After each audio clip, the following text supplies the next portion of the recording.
U.S. Embassy issues a warning to Americans in South Africa. South Africa has officially been grey-listed, and Eskom still wants to bring electrical chargers for cars.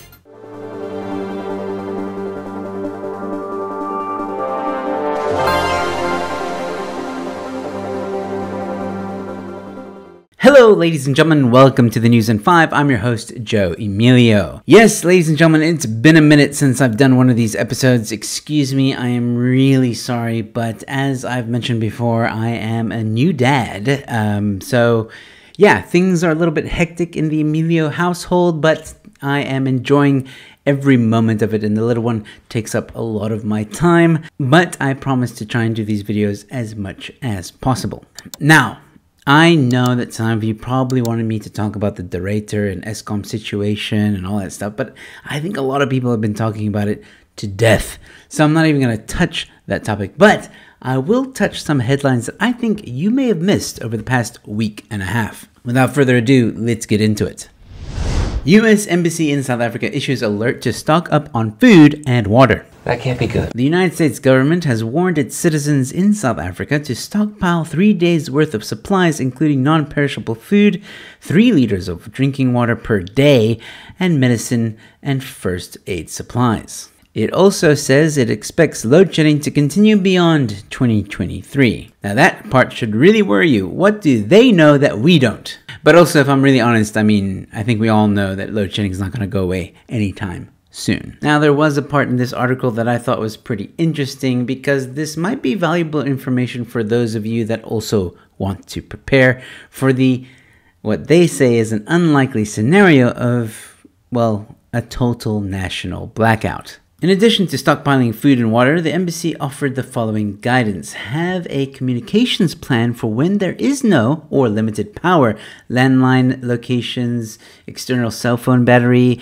additional charging cords, hard copy of important numbers, etc. Ensure you have necessary medicine, personal hygiene supplies, eyeglasses. Memorize family members' phone numbers. Identify safe areas around the city. These could include hotels, hospitals, churches, or police stations.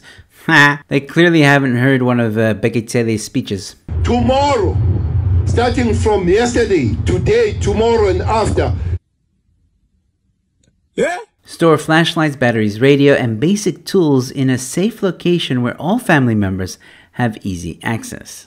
Look, this might be a little bit overdramatic, but I think that we all should start thinking this way. Even the article says this. Although the blackout remains unlikely, they said the risk has increased due to how unreliable Eskom's coal fleet has become. The consequences of a total blackout would be devastating, making it worth preparing for even if the likelihood is low. So we all got to become doomsday preppers, ladies and gentlemen. And once again, ladies and gentlemen, I've spoken about this before. South Africa was in the firing line to perhaps get grey listed, and well, it has officially happened, ladies and gentlemen. South Africa has been grey listed. Now, this is not to be confused with junk status or whatever status we are in there. That's completely different. Grey listing a country means that, well, much like if you were to, take a loan from the bank and you don't pay it back, they blacklist you. Well, countries can also be blacklisted, but there's a gray listing before the blacklisting. And the gray listing basically means that, well, you're bad at your debt, and also you don't have a lot of good security measures against money laundering, corruption, and, well, human trafficking and other heinous crimes. But of course, the South African president isn't fazed because he says, well, the gray listing, it's not that bad. The president has said on the issue of the gray listing, he said, we know we need to get off the gray list. We are determined to do this as quickly as possible. Yeah, as quickly as possible. Yeah, like all the other times that you said you were going to fix Eskom as quickly as possible, right? Cyril Ramaphosa, he can lie to you with a straight nose. Anyway, guys, come on. At this point, if you believe the lies that come out of Cyril or the ANC,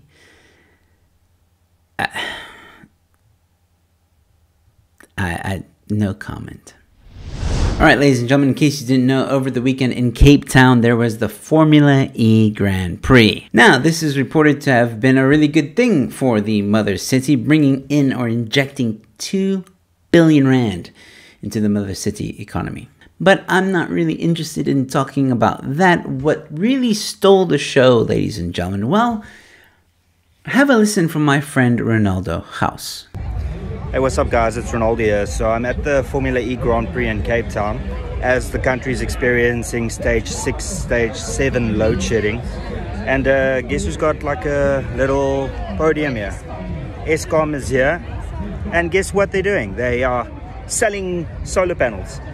So Eskom has got like a little stall here at the Formula E Grand Prix during stage 6, 7 load shedding.